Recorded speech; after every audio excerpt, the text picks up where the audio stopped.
Imagine you're standing in front of a crowd. You're not there accidentally, you're there because you paved your way there. With hard work and grit, you've reached a point in your life where a crowd is showing up to watch you perform. This isn't even your first time. Regardless of the fact that the crowd keeps coming back, regardless of the fact that you get standing ovation every time you perform, regardless of the positive feedback you get from your environment on your achievements, you still don't feel like you belong. You become self-conscious and naked.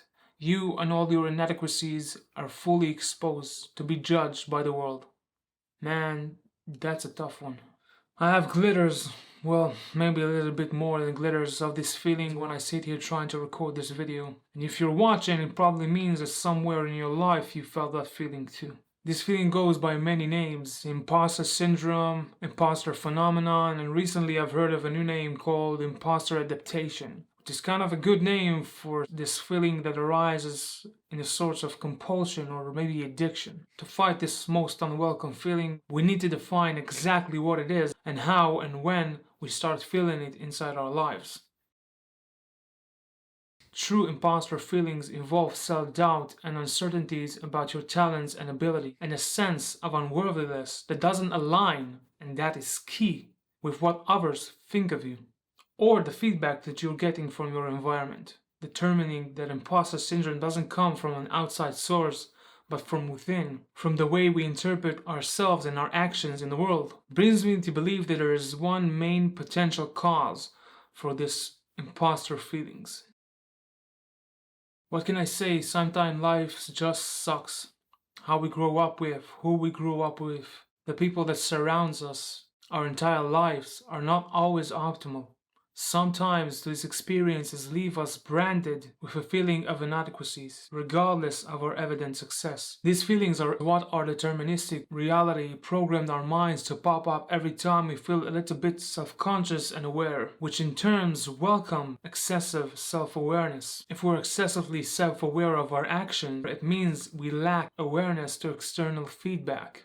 Let's go back to the example with public speaking. If I were to give a talk and constantly think about how I look and how I sound, it means I'm not paying enough attention to how the audience perceives my actions. I'm not internalizing the subtle cues the audience provides me on how they perceive my performance in their mind. We can pick up on the occasional smile or a confused face. So how do we pay attention to these subtle cues if we're not open to feedback?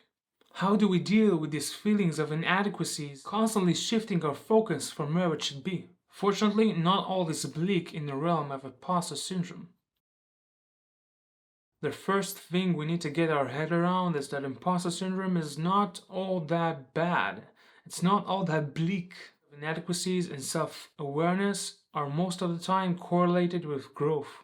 While ruling Rome, Marcus Aurelius was concerned that his power is going to get to his head, so every time someone talked to him and gave him praise, he had this guy stand next to him and tell him, "You're just a man, you're just a man," as a constant reminder that he is only just a man. That mindset works the other direction too. Fresh out of school and starting a new job, well, of course you feel inadequacies and self-conscious about your abilities to perform in this new environment. It's part of the natural process of wrestling with our own potential. Imposter syndrome is part of us trying to resist growth and change. These feelings of inadequacies should be viewed as motivators. If our bodies and mind are so eager to resist this change, it probably means you're heading in the right direction. As Carl Jung said, the fool is a precursor to the savior.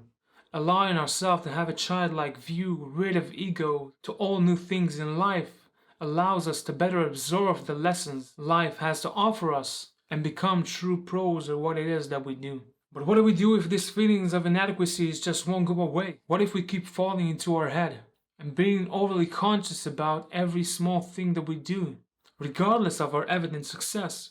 This means there's something deeper than just an issue of limited signal feedback. It's an issue of self-belief that lies in the core of our negative emotions. And to resolve it, we have to do something with a little bit more action than just reminding ourselves that sometimes struggle is a good thing.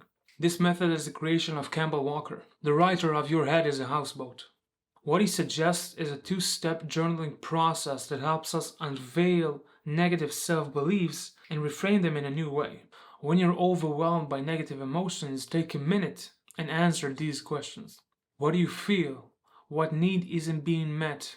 What are you secretly afraid of and why? What's really going on? And deep down inside, what do you believe about yourself? Now let's give an example. While I was researching this video, I stumbled upon Walker's work in his methods, and I started to feel a little bit inadequacy myself. So I sat down and write.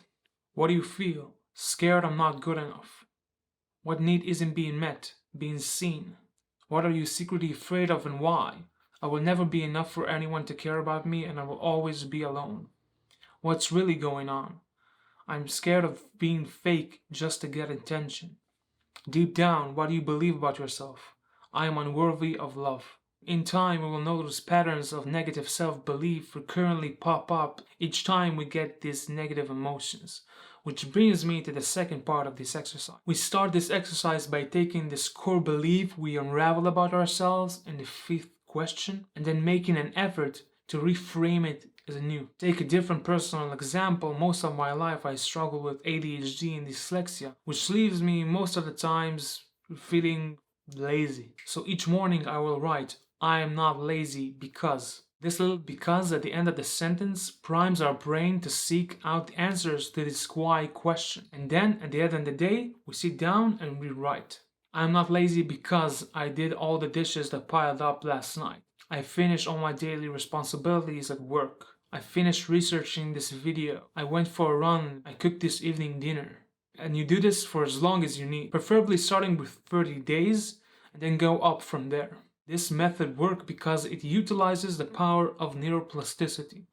Imagine your negative self-emotion is a running river, but every day as you reaffirm the opposite of that belief, that river starts to branch out to create another small river. And as you do this every day, this new branch starts to get wider and wider and wider, till eventually there's no recollection of the old river left. As you move throughout your day, your mind finds ways to affirm this new belief you're trying to configure inside your head. And on top of that, you realize your mind isn't fixed. You and the way you act in the world is not fixed.